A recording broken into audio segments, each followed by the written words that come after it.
Во рамките на промоцијата на новата програма на СДСМ, денеска ќе промовираме дел од мерките кои се однесуваат на медиумите.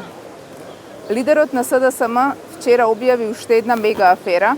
ВМРО-ДПМНЕ и премиерот се стекнале со огромен имот во станови и кеш за само неколку денови и месеци. Пред една недела, исто така лидерот на опозицијата и информираше за мега скандалот тежок 1,5 милиони евра во кеш поврзан со продажбата на македонска банка АД Скопје. За оваа афера се уште обвинителството молчи, судството молчи, провладините медиуми молчат, МТВ молчи, МИА молчи.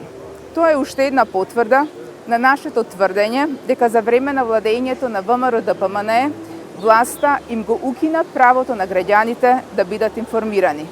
Новинарите за жал го изгубија правото да информираат. Цензурата и партиската пропаганда на државната радиотелевизија и на сите медиуми контролирани од ВМРО-ДПМНЕ го замени објективното информирање. Не случајно сите релевантни меѓународни извештаи зборуваат за сериозно нарушување на медиумските слободи во Република Македонија. Медиумскиот мрак завладеа во Република Македонија. Тоа го гледаме и во текот на изборната кампања, каде што нашата политичка партија немаше рамноправен пристап до медиумите за презентирање на сопствената кампања, дури ни на државната радиотелевизија.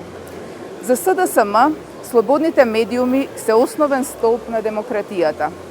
СДСМ ќе креира медиумски простор кој ќе овозможува непристрасно и објективно информирање на граѓаните за се и за позитивните мерки, но и за мега скандали како овој на Македонска банка. Власта на СДСМ ќе им гарантира на новинарите слобода да истражуваат и да информираат за сите случувања во државата и ефикасна заштита од злоупотреба од сопствениците на медиумите и од притисоци од различни интересни групи и од државни органи. Владата на СДСМ нема да биде главен и одговорен уредник на медиумите во Република Македонија.